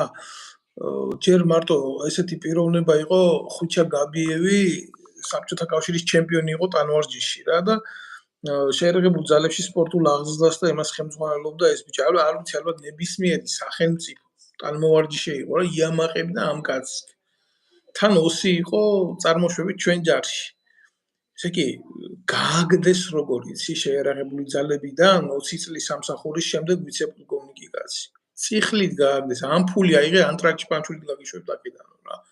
ამას ეუბნებავს ვინ? სხვათა შორის ამერიკის შეერთებულ შტატებში სწავლება გავლილი ოფიცრები, რომლებიც მთელი თავისი ცხოვრება გვაყვედრიან თავის თავს ეს ჯანჯღავები ისინი რომ აი იმათმა რაღაცა იციან და ნახეს და ჩვენ არასდროს არაფერი არ ვიყავით. აი რატო გაჩნდა კიდე ამერიკული მიმართულების მიმართ გარკვეული პროტესტი? რატო გაჩნდა? იმიტომ რომ რეალობაში აი ესეთმა ადამიანებმა ძალიან მოაბეზრეს საზოგადოებასთან. ეთანხმებით, ბატონო. ეხლა მე მაგასაც ვეტყვი, ახლა თქვენ ბრძანეთ, რომ ის ამერიკაში გავლილი რაღაცა კურსების, მიცემა კურსებიც გაიარა. ამერიკაში გაიარეს თუ სად გაიარა, მაგას მნიშვნელობა არ აქვს, სად გაიარა მან კურსები ამ ასეთმა ადამიანებმა. თავარია რა გააკეთეს და რა ჩამოიტანეს მან. მე აქ რო ვისწავლე, მაშინ ახლა მე თავად სამინისტროში შესახურ მე ვიყავი მესაზღვრეებში, ხო, სასაზღვრო დეპარტამენტში. მე რო გავიარე აქ სანაპირო დაცვის აკადემიაში კურსები, სანაპირო დაცვის სასწავლო ცენტრებში კურსები და ისინი რო ჩამოვედი, მე დავწერე და როდესაც ვიყავი მეთაური სანაპირო დაცვის მეორე დივიზიონის მეთაური ფოთში, სერიოზული კამათი მქონდა მე ჩვენ ამერიკელ, ასე ვთქვათ, ინსტრუქტორებთან ჩამოსული იყვნენ, ეს რატო არ გამოდის ის და ბოლოს მე ავდექი რომ ჩვენ თუ გვინდა რომ გამოგვიდეს რამე, ეს კულუარულად მიდიოდა მუშაობა. უნდა შევქმნათ ცალკე სტრუქტურა, დაუხატე სტრუქტურა. დაუსაბუთე რატომ არის ეს სტრუქტურა საჭირო ცალკე, მაგრამ ეს ჩემგან არ უნდა მოდიოდეს მეთქი, იმიტომ რომ მე რავი არ მომისმენდა თბილისში, მე ფოთში ვიყავ. მე დაუსაბუთე ეს, მაგრამ შემდეგ იმათ მიიტანეს თბილისში და შეიქმნა სანაპირო დაცვის სტრუქტურა, რომელიც მე დაუხატე მათ ქაღალდზე თავიდან. ასე იყო. მე დაიწყო მუშაობა თბილისში, მე გახდა ეს სტრუქტურისა და ამ სტრუქტურის ყველა ფუნქციონალური მოვალეობაზე მე პირადად მუშაობდი. და ბევრი ოფიცერი ასეთ ვართ მაშინ სწავლობდა და ვინც გაიარა. ჩვენ ყველამ ეს ყველაფერი შევქმნით და დავდეთ და დღემდე მუშაობს. მაგიტომაც, როდესაც ადამიანი გააგზავნის სადმე სასწავლებდა და აკადემიაში, კურსებზე, ის უნდა ჩამოვიდეს და ის შეძენილი ცოდნა უნდა დადოს ფუძელზე თუ როგორ უნდა იქნას ეს გამოყენებული ქართულ ჯარში ამ შემთხვევაში, ხო? და ეს რას მოგცემს, რა პლუსები აქვს, რა მინუსები აქვს, გამოგვადგება ეს თუ არა ჩვენ, იქნებ რამეა შესაძლებელი. ამაზე ვინმეს თუ უფიქრია, ეს ანალიტიკა თუ არსებობს საერთოდ. მაგაზე მე არ ვიცი, მე არ მინახია მაგალითად. მე ერთადერთი მახსოვს ერთი იგივე ჭელიძე მეუბნებოდა მაგას სხვათა შორის. ვიქტორი ჭელიძე, როდესაც ჩამოვიდნენ ოფიცრები თურქეთის აკადემიიდან, ცხონებულმა ადმირალმა ირემაძემ დაიბარა და სთხოვა, დამიწერეთ ხოს ყველაფერი, თქვენ რა ისწავლეთ და რა გააკეთეთ და როგორ უნდა გამოვიყენოთ ეს საზღვაო ძალებში. ამას აკეთებინებდა ის და დღევანდელი ხელმძღვანელობა აკეთებს ანალიზს საერთოდ. და დღემდე რატო არ არის შექმნილი ის პირობები საქართველოში, რომ მაგალითად ჩვენ საზღვარგარეთ არ გვიწევდეს უკვე გაგზავნა ოფიცრების კი მომავალი ოფიცრების, რომ ჩვენ მოვამზადოთ ჩვენი ჯარისთვის ჩვენივე ესა პირადი შემადგენლობა. ანუ ჩვენი სასწავლო ცენტრები უნდა იყოს უკვე იმ დონეზე, თუ აქეთ ვასწავლიდეთ სხვას. ყველა მიმართულებით უკვე 20 წელი გავიდა. მაგრამ დღემდე ვუყურებ ბატონო დავით იმას, რომ აი ამერიკული ჯარი ჩამოვა ნუ ვიღაცა ჩამოვა ინსტრუქტორები და მოგვიბზადებენ ბატალიონს. ან ASEUS, ან კავშირგაბმულობას, ან რაღაცა ეგეთი პროგრამები აქვს რაღაცა. და ისმის კითხვა, ბოლოს ეს 20 წელი რას აკეთებდი? მე ვაი კონკრეტულად სამხო, რას აკეთებდი, რატო არ აკეთებდი? სად არიან შენი სპეციალისტები, მომზადებული სპეციალისტები? არა ყავს, სად წავიდნენ? ანუ რაში დაიხარჯა ფული? აი ჩვენ საუბრობდით, რომ ბევრი დახმარება მოვიდა, მაგრამ წავიდა არამიზნობრივად. აი ეს არის იგივე არის, რომ შენ რესურსს არ იყენებ მიზნობრივად. ადამიანს შენ ხარჯავ ფულს, დროს ადამიანის მომზადებაში და მერე იმ ადამიანს უშვებ. ვიღაცა იდიოტი მოვა და იცი რა, მე აღარ მინდა შენთან მუშაობა და წადი. ახლა შენ ფული და წადი. ეხლა ისმის კითხვა, ის ვინც გააკეთა, ეს მაშინ იზორიას ხელით კეთდებოდა, ხო? თუ მისი მოგონილი არ არის, ვინც არ უნდა იყოს. მინისტრი იყო იზორია, ხო? ვინ არის იზორია, რომ შენი და ჩემი გადახდილი გადასახადის ფულით მომზადებული ადამიანი იმან გაუშვა ჯარიდან? არავინ, ეს არის კრიმინალი, როდესაც ხო? და პარლამენტთან იზორია არის, ახლა ჯეიმს ბონდი 007 და ესა რა ქვია, რემბო და ყველაფერი ერთად აღებული, რომ ის დაგვიცავს ჩვენ? ისი არის მზად? გოჩა, იცით რა, მაშინ გურამ ნიკოლაიშვილი ძალიან აქტიურად ლაპარაკობდა მაგ საკითხებზე და საუბრობდა, რომ ეს რეფორმა არ არის, ეს არის კრიმინალი და მაშინ ძალიან ბევრჯერ მეც მისაუბრია, რომ როგორ უნდა ხდებოდეს, მე ბევრჯერ ამიხსნა, ახლა თვითონ ამიხსნა გურამა, იმიტომ რომ იცოდა და განათლებული ადამიანია რა, მარტო სამხედრო წოდებაც არ არის რა, ის არის სერიოზულად მოაზროვნე კაცია რაც. და იმან ახსნა და განმარტა და მე ბევრჯერ გავუკეთე ამას დიფუზია, რომ საზოგადოების წინაშე რომ როდესაც რეფორმა მიმდინარეობს, პირველ რიგში ეს ხდება საპარლამენტო დონეზე, ხდება მისი დამტკიცება და შემდეგ ამას მინისტრი ტექნიკურად ასრულებს თავის ჯგუფთან ერთად. მინისტრს არა აქვს უფლება რამე რეფორმა განახორციელოს შეიარაღებულ ძალებში, რომელიც გამოიწვევს ისეთი სტრუქტურული ქვედანაყოფების შემცირებას, როგორც არის მაგალითად საარტილერიო დანადგარის გათვლის დესტრუქტურიზაცია. როგორ შეიძლება ახლა თუ არის თქვა ქვემეხზე 4 კაცი ან 2 კაცი ან 3 კაცი გათვლილი, გაჩნია მისი ტიპოლოგიის მიხედვით, შენ ადგილად თქვა რომ არა 4 კაცი არ არის საჭირო, მიდი მივიდეს გააკეთოს 3-მა. ესეთი რაღაცები მინისტრის ვალდებულება არ არის, ეს არის გენერალური შტაბის ვალდებულება, რომელმაც მინიმუმ უნდა დაწეროს ეს გეგმა, წარადგინოს თავდაცვისა და უშიშროების კომიტეტში, იქ მოხდეს ამის განხილვა, მოხდეს დებატები და შემდეგ მოხდეს შეჯამება პროფესიონალების მიხედვით განსჯა შიდა დახურულ სხდომებზე და შემდეგ გადაწყვეტილების მიღება და ასე ხდება მერე ზევიდან ქვევით ამ ყველაფრის წამოსვლა. აი მე ვიცი რომ ეს ასე ხდება, მაგრამ არა იცით რა ეს ასე მოხდა რა, აი ესე მოხდა რა. 3000 ოფიცერი გაყარეს გარეთ და ესენი არიან, მე ვინც უკრაინაში არიან, ზოგი ვინც კონგოში წავიდა და მოკვდა იქ ჩვენი ბიჭი. მაგალითად ეხა აცხონოს მისი სულობა სოსურაული და ბევრი ეს პროფესიონალი მფრინავები თუნდაც ეხა საზოგადოებამ რო იცოდეს, ერთი მფრინავის გაზრდა სახელმწიფოს უჯდება 75 კილო ბაჯაღლო ოქრო. ახლა ვინ გადაიხდის, იზორია გადაიხდის მისი ჯიბიდან, ამას ადამიანის სიცოცხლეზე მარტო რო არაფერი აღარ ვილაპარაკოთ.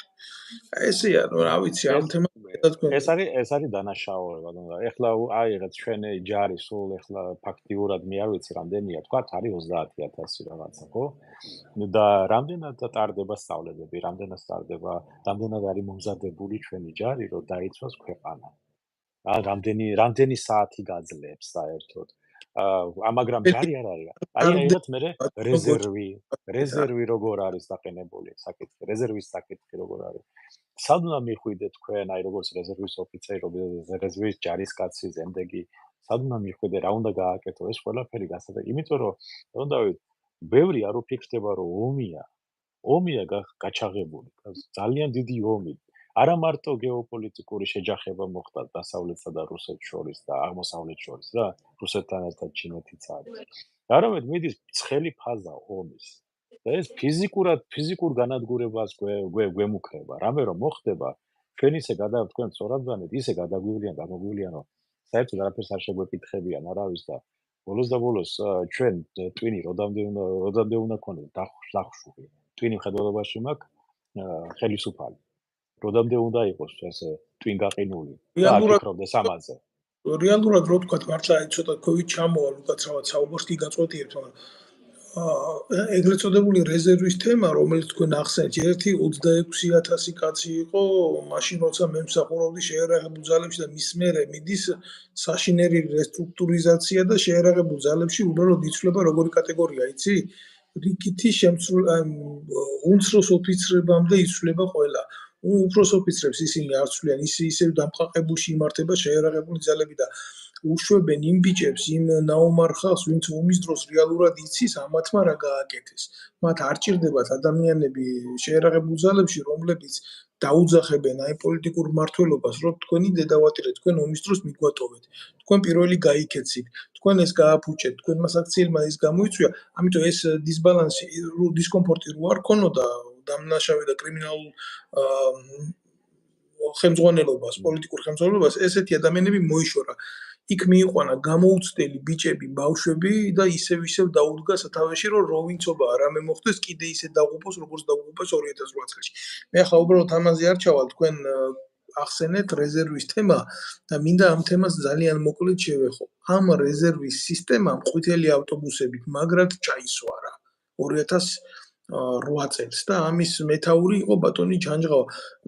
მიტო ახსენე ეს ყველაფერი და თქვენ მიტო თქვით, რომ არ მოხდება ამის სამართლებრივი და იურიდიული შეფასება, იმიტომ რომ არ არსებობს გამართული სისტემა, რომელიც ამას აღნუსხავს, თუნდაც სამხედრო პროკურატურის თავისი არსით რა. და დღეს გვიწევს იმ ისევ ჩვენი გაუანალიზებელი შეცდომები ცხოვრება და დამნაშავე ადამიანები ქმნიან დღევანდელ სისტემას. არაფერი არ მოხდება, ბატონო გოჩა, ჩვენ ვიქნებით უფრო მძიმე ვითარებაში, ვიდრე ჩვენ ვიყავით 2008 წელში, თუ ჩვენ ღმერთმა არ დაგვინდო. აი ეს არის რეალობა.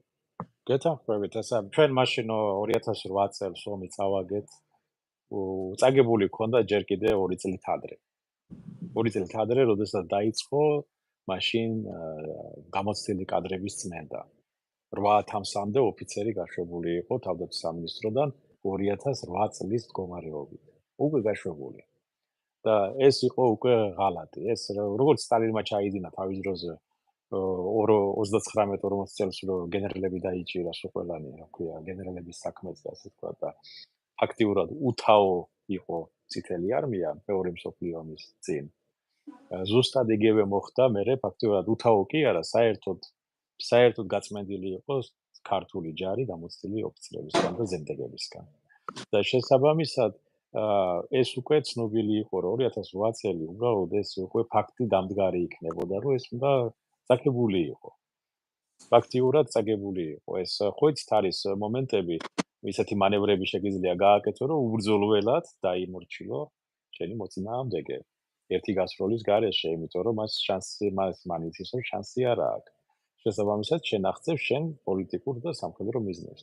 ისე გააკეთეს რუსებმა, ფაქტიურად ჩვენი მაშინდელი ხელისუფლების ხელით გაწმიდეს ჩვენი ჯარი და მერე ადვილი იყო მათთვის თავიანთი ოპერაციების განხორციელება და ჩვენი ჯარისკაცები და ზემდეგები, რომლებიც იბრძოდნენ, თუნდაც ჩინდისის გმირები და ასე შემდეგ, ეს იყო უკვე ფაქტიურად აი უმართავი სიტუაციიდან გამომდინარე და ჩვენი ჯარისკაცების გმირობა, მეტი არაფერი. და პოლიტიკური ხელისუფლება და სამხედრო პოლიტიკური ხელმძღვანელობა საერთოდ აზრზე არ იყო, როგორ უნდა ემართა ომი მაშინ. იმიტომ რომ არ იცოდნენ. ბატონო გოჩა, ჩვენ დაახლოებით 68 წუთი არის უკვე ეთერში ვიმყოფებით. მე მინდა რომ ეს ვიდეო ეთერი მოგვიანებით რა თქმა უნდა ნახავენ ეს ადამიანები ბევრი.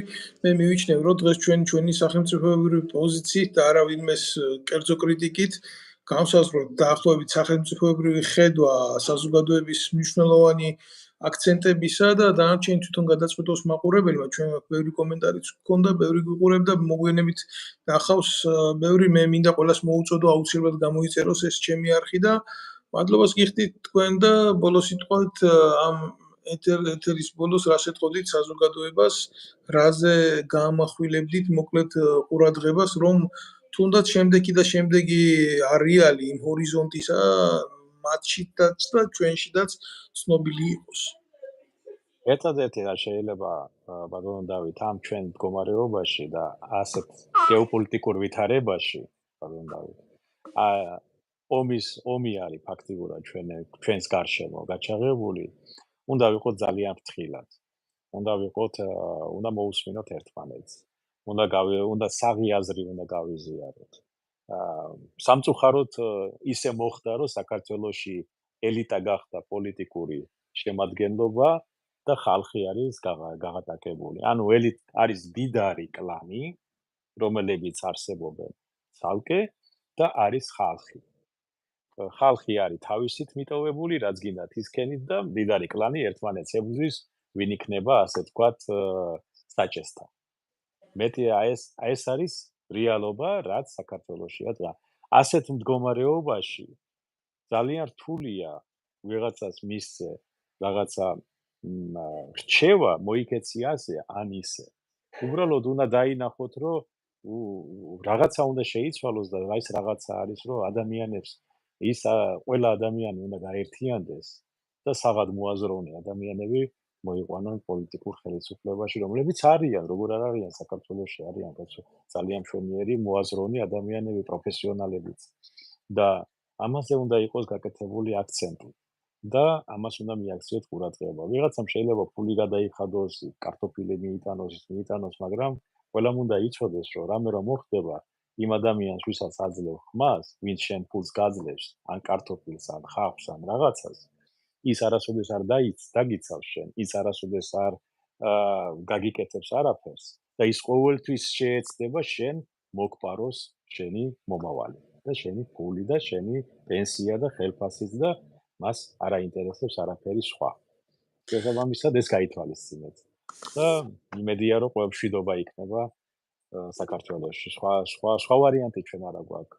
დაპირისპირება იარაღით გამორიცხულია და არ უნდა მივიდეს მაგამდე. მე ვიცი რომ ცდილობენ პროვოკაციებს, ცდილობენ ისე თუ ისე პროვოკაციები რომ მოხდეს. როგორც არ უნდა მიუღებელი იყოს ჩვენთვის ის, ვინც იქნება, რაც იქნება, იარაღი უნდა გამოურიცხოთ, იარაღის სროლა, უნდა გამოურიცხოთ ძალადობრივი მოქმედება. სხვადასხვა მხოლოდ არგუმენტები, მხოლოდ პოლიტიკური, ევოლუციური გზით უნდა წავიდეს ვითარება. სხვა გზა არ არის. მოგწონს თუ არ მოგწონს, ევოლუციური გზით უნდა განვითარდეს ქვეყანა და არა რევოლუციური. მადლობთ ბატონო გოჩა, თქვენ დღეს ჩემი სტუმარი იყო საქართველოს საზღვაო ძალების ყოფილი სარდალი ბატონი გოჩა ვედრიაკოვი. სასიამოვნო იყო ბატონო გოჩა თქვენთან საუბარი, ასეთ ეთერს ბევრ შეგვირდებით, ძალიან ბევრ ადეკვატურ ეთერს შემოგთავაზებთ და აუცილებლად შევქმნით ისეთ კონკურენტ უნარიან გარემოს დღეს საქართველოს ღია სივრცეში, სადაც ზიზღით, ურთიერთდაპირისპირებით და გაღიზიანებით მოუწოდებენ საზოგადოებას ერთმანეთისკენ ბრძოლისთვის და მხოლოდ ეს ტრიბუნები გამხდარია მათ პოლიტიკურ ტრიბუნებად, რომ დააჩოქონ ისევ და ისევ ქართული საზოგადოება და მისი ცნობიერება. ბატონო გოჩამ ძალიან კარგი ფრაზა თქვა, მოახდინოთ ჯანსაღი აზრის გაზიარება და ვისწავლოთ ურთიერთპატივისცემა, მიუხედავად იმისა, მისაღებია თუ არ არის მათი პოლიტიკური პოზიციები ჩვენთვის მისაღები. ნუ ვებრძოლებით ერთმანეთს იარაღით, ვეცადოთ ცივილურად მოვაგვაროთ ერთმანეთში ესეთი პრობლემები. მადლობთ ბატონო გოჩა თქვენ და დიდი მადლობა. კარგად ბრძანდებოდეთ. კარგად ბრძანდებოდეთ.